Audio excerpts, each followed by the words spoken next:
Oi, meu nome é Jorge Cruz e eu voltei para ensinar você a como calcular o coeficiente angular. Deixa eu colocar meu nome aqui que eu esqueci de botar na folha. Professor Jorge Cruz. Beleza, eu trouxe três exemplos, são os exemplos que vão acontecer mais recorrentes, que é quando ele te dá o ângulo, quando ele te dá dois pontos. Bora lá. Primeiramente, o que é o coeficiente angular? O coeficiente angular da reta é a tangente do ângulo de inclinação. Ela é que vai nos dizer como é que a reta se comporta, se ela está mais ou está menos inclinada. Tem como a gente calcular usando a tangente, né, a própria definição, a tangente do ângulo de inclinação, ou usando dois pontos, as coordenadas de dois pontos. Nesse caso aqui, primeiro a gente vai ter aqui o ângulo de inclinação, né? O ângulo de inclinação nesse caso é 105.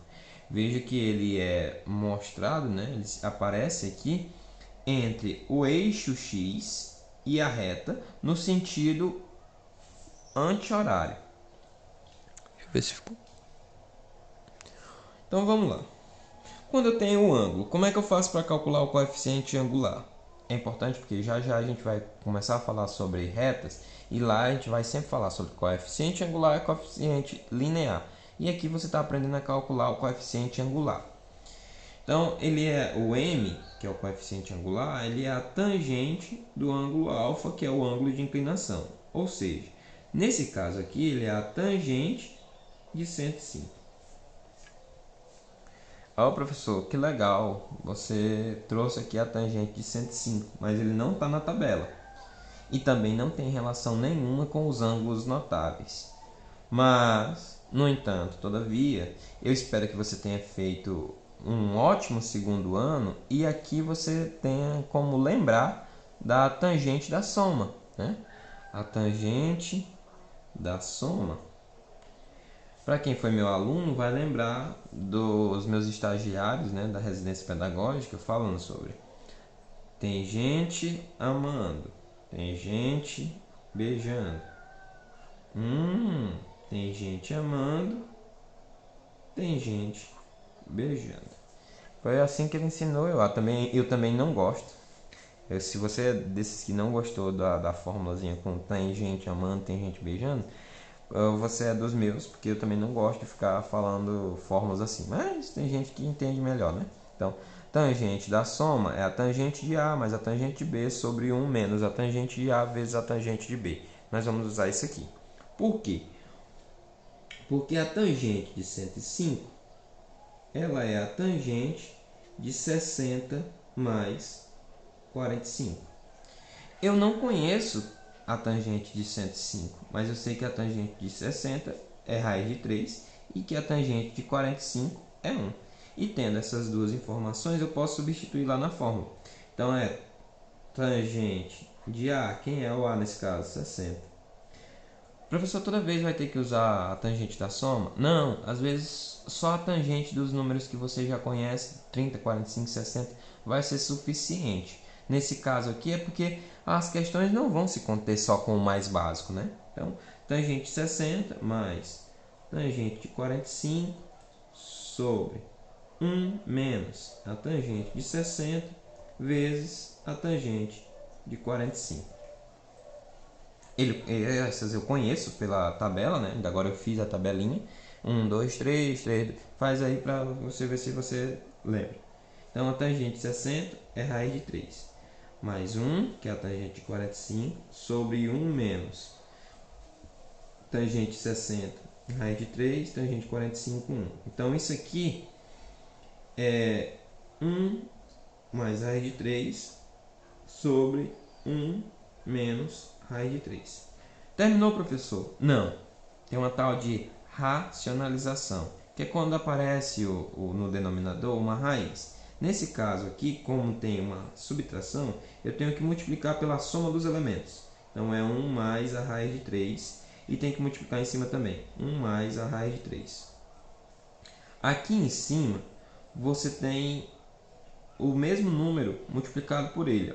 Então é o quadrado de uma soma. É quadrado do primeiro mais 2 vezes o primeiro vezes o segundo, dá 2 raiz de 3, porque 2 vezes 1 dá 2, vezes a raiz de 3 dá raiz de 3, mais o quadrado do segundo, que é 9.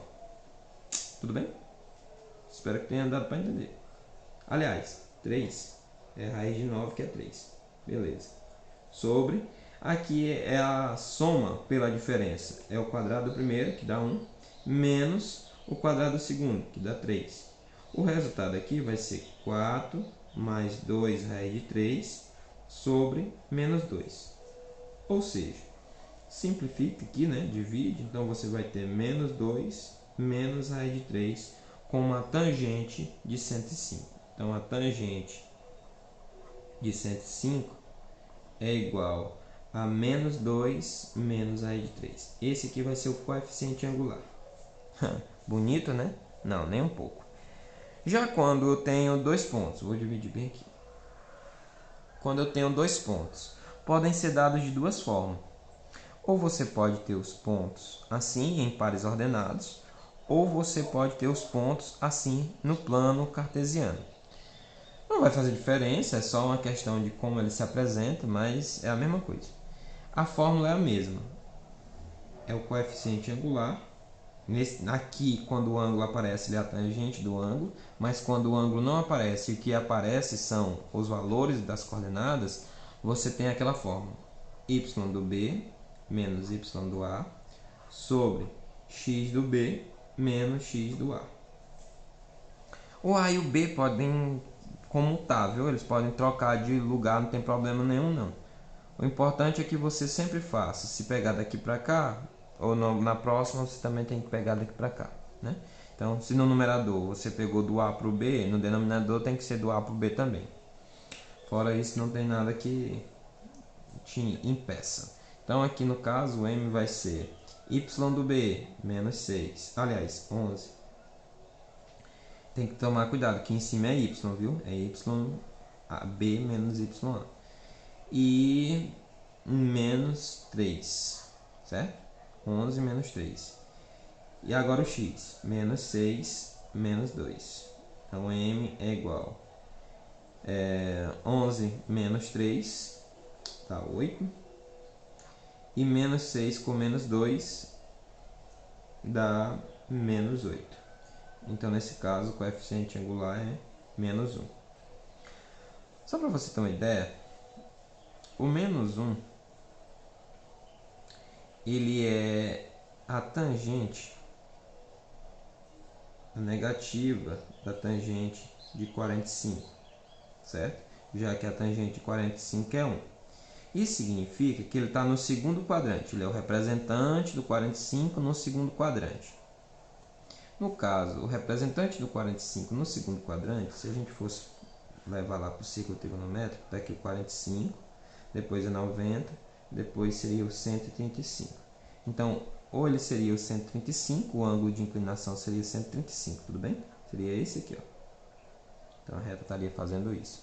Lembre, eixo Y, eixo X. Está em todo lugar, né? Depois que você para pensar, ó, o plano cartesiano está aqui em geometria analítica, está em função trigonométrica, né? Trigonometria, e está lá nas funções. Legal, né? Beleza.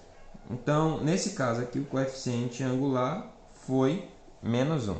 Vamos fazer desse aqui. Nesse caso, nós temos o ponto, que também não me importa, vou chamar de A. Então, está aqui 2 e 5. E está aqui o ponto B. Ó, lembra lá dos pontos de toque nos eixos? Nesse caso, ele tocou no eixo X, certo? O eixo aqui é o eixo X. Significa que ele é menos 2. E quem é a coordenada aqui? A coordenada Y do ponto de toque no eixo X. Se você lembrar do primeiro vídeo aqui dessa parte de reta, você vai lembrar que é do 0, né? Então é x e 0. Lembra disso? Lá no vídeo sobre função afim eu falei. Bom, então esse aqui é 2 e 5. Então nesse caso, yb menos ya sobre xb menos xa. Oh meu Deus. m é igual y do b, 0, y do a, 5, então menos 5, x do b, menos 2, x do a, menos 2.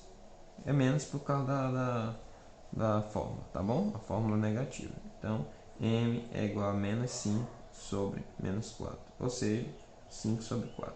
Nesse caso aqui, eu não vou dizer quem é o ângulo, porque eu não conheço quem é que tem tangente 5 sobre 4, mas com certeza tem um ângulo que tem uma tangente 5 sobre 4, e é justamente esse ângulo bem aqui. Esse ângulo é o ângulo de inclinação e esse valor é a tangente desse ângulo. Tudo bem? Espero que tenha dado para entender. A gente volta daqui a 2 dias para ver a parte que a gente vai começar a calcular a equação da reta. Espero que tenha ficado entendido. Eu vou deixar aqui no como é que chama? Descrição do vídeo os exercícios. E eu espero que você goste. Tudo bem? Deixa o like aí. Tamo junto. É nóis. Até depois.